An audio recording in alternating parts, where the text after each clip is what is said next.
Hi there and welcome to this watercolor tutorial. And we're going to paint the Magnolia.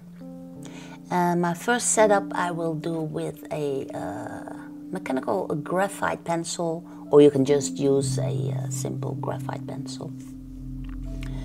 And I do this because I want to know about where to put all the little branches and the petals from the flowers. And so in that case I'm quickly studying how the growth is of this beautiful plant, or tree, I should say tree. It's a tree, and it blooms very early, even before the leaves come out, and they have those big petals and beautiful colors. Some are white, some are very dark pink or middle pink, and they come in a great variety. And I'm not going to exactly copy my reference picture. I just want to see how this plant is growing and how it extends its flowers, and I want to check out the background a little bit. But also I want to make that sketch because I want to do it in watercolor. So I will have to place in the background by painting around the actual Magnolia. So that's also the reason. So I just I need the little lines to help me, to guide me through the process. And normally I would draw very thin lines that you wouldn't even notice after finishing the painting. But because this is a tutorial, I wanted to show you how the setup sketch is, and so I'm pressing hard so you can see the actual drawing. As I was saying, I want to put in the background first, and I'm using blue combined with Pines Gray because I need a dark blue background. And in order to make a watercolor painting, I will just have to carefully go around my drawing. And in that way I'm sparing out the actual plant itself, the petals and the little leaves and the little branches.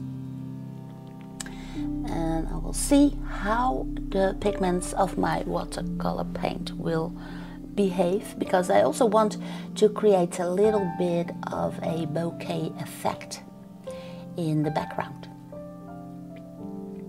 Now watercolor paint always dries up a little bit lighter than it is when it's still wet.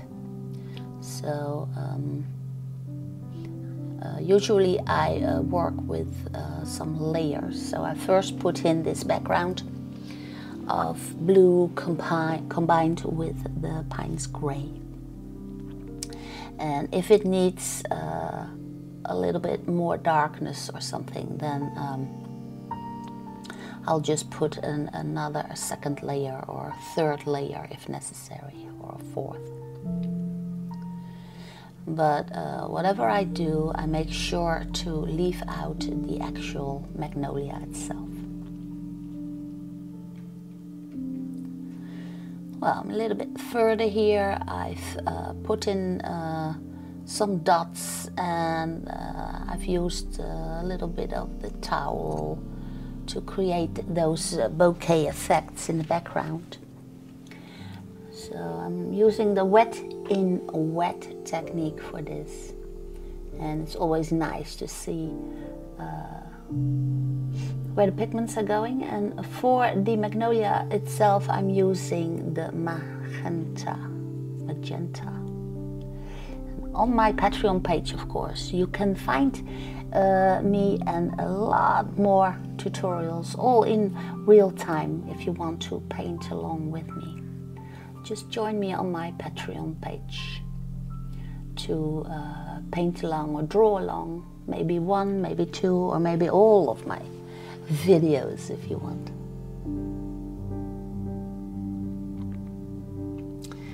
Now here you can see the magenta going on, and I'm using a little bit of Pines Gray combined with the magenta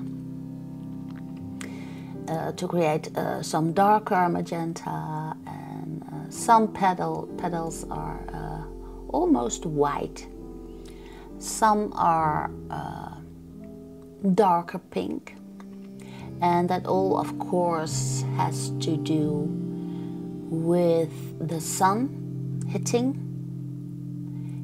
the flowers, and in order to create the feel of the 3D effect.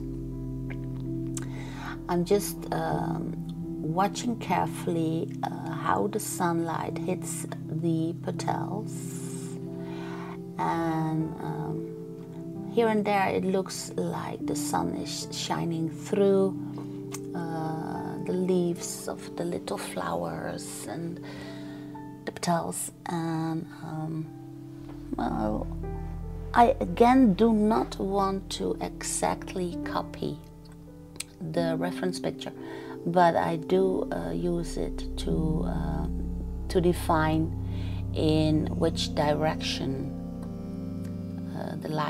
where the light's coming from. So you have a range of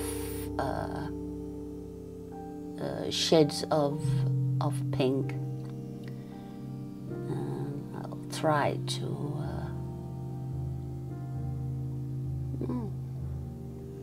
make a match as much as possible. And it's a combination of lights and darks and lights and darks and lights and darks. They just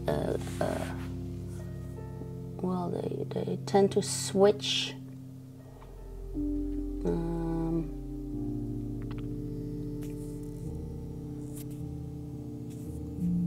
all the kind of giving some kind of a rhythm or something. It's like a rhythm of lights and darks. And if this was a black and white reference picture, then you would see all different kinds of gray, shades of gray. And the same goes for different shades of pink, of course. So that's all basic technique. And I'm also applying a little bit of yellow. It's not in the reference picture, but I do use that to get the feel that the sunlight is shining through the leaves, through the petals. So just a little bit of yellow can do that trick for you.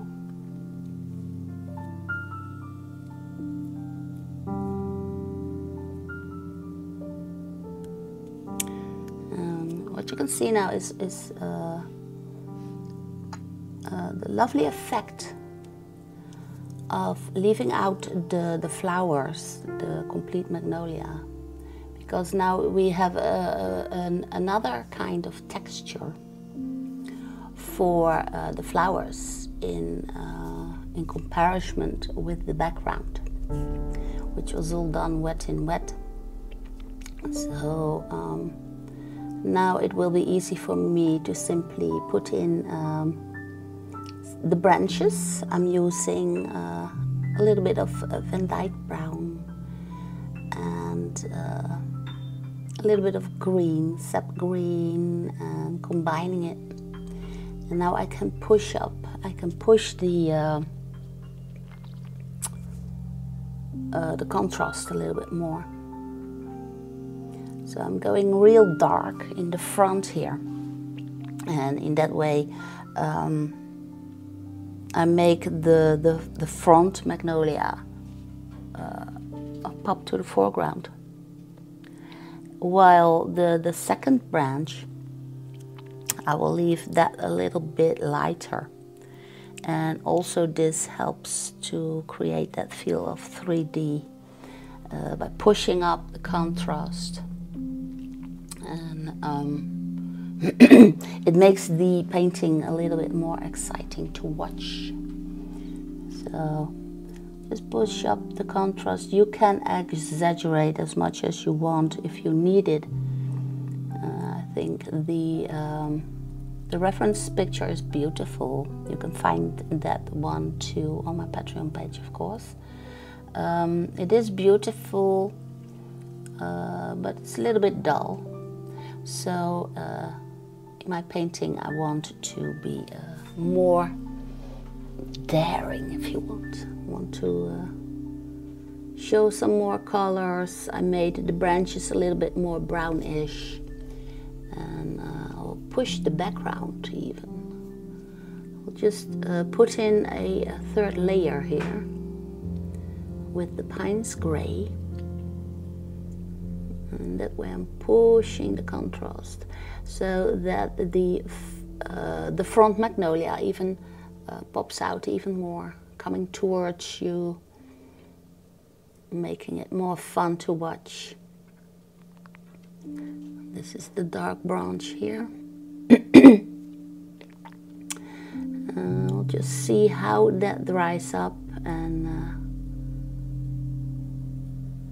well, I know that the watercolor paint will dry up a little bit lighter than it is right now, so I'll just leave it. And here's a little smudge. I'll just clear that up so that this leaf is really in front. And oh yeah, this is my designer's gouache. It's by Winstor & Newton. And I always like to put a little bit of white gouache in my watercolor paintings. And you can see it, it's highly pigmented, and it gives your watercolor painting a little bit more body if you want. Or you can use it to make a little bit of a correction, but mostly I use it just to, well, to make my watercolor painting a little bit more, it gives it a little bit more volume, a little bit more body. Maybe a little bit of frost here on the branches. So you can see the white gouache is just an amazing way of putting in little tiny detail. But I only do that on the final stage. So this is my study. Hope you enjoyed it. Hope you enjoyed watching it.